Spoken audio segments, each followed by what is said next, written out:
இன்று நம்முடைய வாழ்க்கையில மிக மிக முக்கியமான ஒரு நாள். ஏன் தெரியுமா? இன்னைக்கு ஒரே நாள்ல 2 மகத்தான பாக்கியங்களை அல்லாஹ் நமக்கு தந்திருக்கிறான். ஒன்று, வாரத்தின் தலை சிறந்த நாளான ஜும்ஆ, அதாவது வெள்ளிக்கிழமை. இன்னொன்று, வரலாற்றின் மிக முக்கிய நாளான முஹர்ரம் மாதத்தின் 10வது நாள், அதாவது ஆஷூரா தினம்.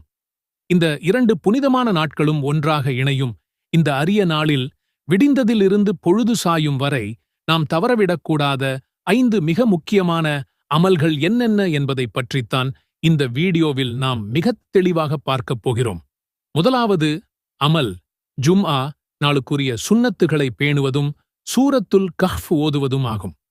நபி ஸல்லல்லாஹு அலைஹி வஸல்லம் அவர்கள் கூறினார்கள், யார் வெள்ளிக்கிழமை அன்று குளித்து தூய்மையாகி தன்னிடம் இருக்கும் நறுமணத்தை பூசிக்கொண்டு பள்ளிவாசலுக்குச் சென்று